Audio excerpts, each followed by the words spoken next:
Bonjour à tous, je vous retrouve aujourd'hui avec une nouvelle recette, ma recette de la shorba. A tout de suite pour les étapes de cette recette. Pour cette recette, je vais avoir besoin de 400 g de viande de veau. Laissez un peu de gras sur votre viande, ça apportera du goût.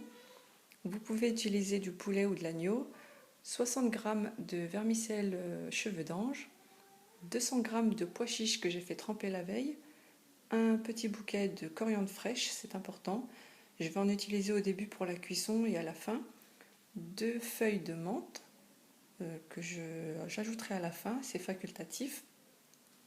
Pour les légumes, je vais avoir besoin d'une petite courgette, un morceau de courgette, une tomate que j'ai pelée et que j'ai vidée, un morceau de carotte, 2 petits oignons ou un oignon moyen, une branche de céleri, de l'huile d'olive, à peu près 6 cuillères à soupe d'huile d'olive. Pour les épices, du sel, une demi-cuillère à café de poivre, une cuillère à café de piment doux ou de paprika, une demi-cuillère à café de cumin, une demi-cuillère à café de ras el hanout, 2 cuillères à soupe à peu près de concentré de tomate et une demi-cuillère à café, mais léger en fonction du goût, d'harissa. Je commence par mixer les légumes ensemble, l'oignon, un morceau de carotte,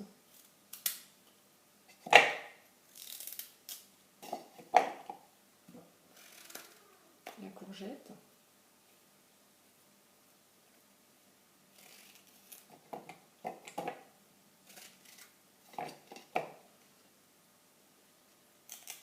le céleri. Pensez à retirer les filaments du céleri.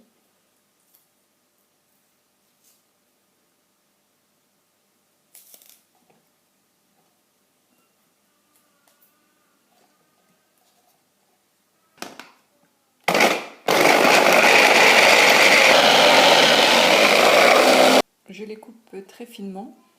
Si vous n'avez pas de mixeur, vous pouvez couper les légumes à la main, bien sûr, en tout petits morceaux. Pas aussi finement, mais bon, vous pouvez aussi le faire en petits morceaux, c'est possible. Je coupe une partie de l'oignon en dés. Je fais la même chose avec la tomate.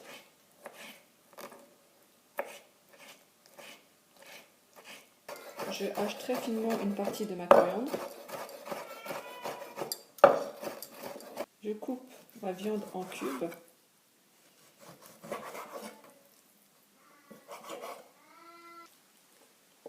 Dans une cocotte minute, je mets l'huile d'olive,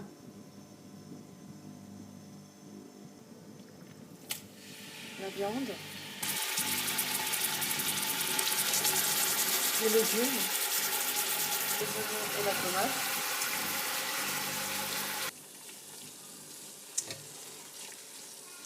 Je laisse revenir l'ensemble quelques minutes. Je sale en fonction de la quantité de sel que j'ai besoin, donc chacun voit.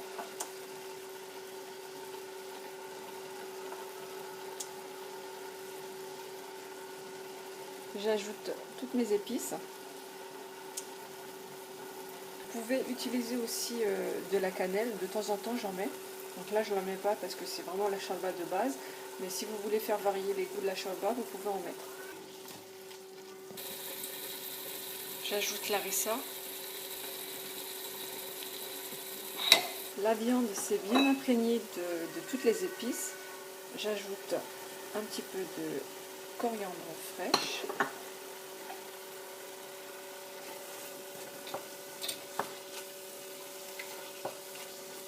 Plus vous mettrez de viande dans votre shorba et plus elle aura de goût.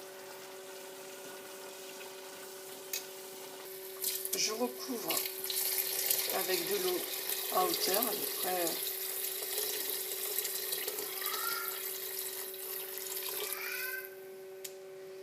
voilà, à peu près la moitié de ma cocotte. Pas trop d'eau parce que sinon ça va noyer la viande et ensuite vous aurez trop de bouillon. Il ne me reste plus qu'à ajouter les pois chiches.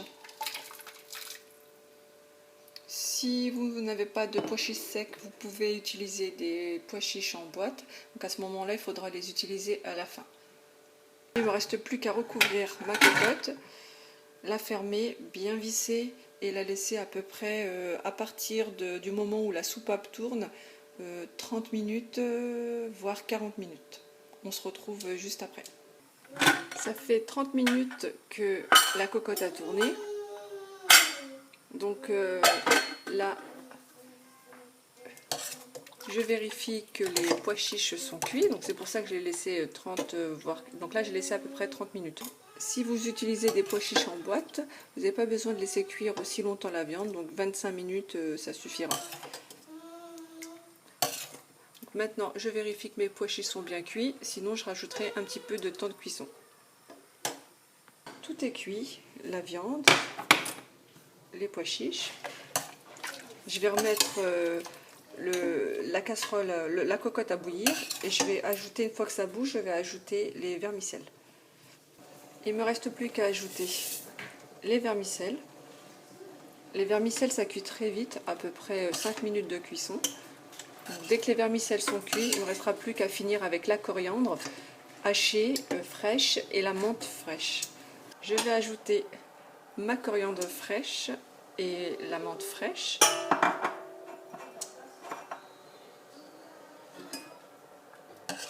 Et voilà, il ne restera plus qu'à servir. Rectifiez votre assaisonnement bien sûr avant de mettre dans le plat de service. Voilà, la chorba est terminée. Je vous montre le résultat. Donc, elle est très bonne, bien sûr, je ne vais pas dire le contraire, mais je vous assure qu'elles sont très bonnes. Et sinon, j'espère que cette vidéo vous aura plu. Je souhaite aussi à tous les musulmans du monde entier un bon ramadan. Et puis, je vous dis à bientôt pour une nouvelle recette.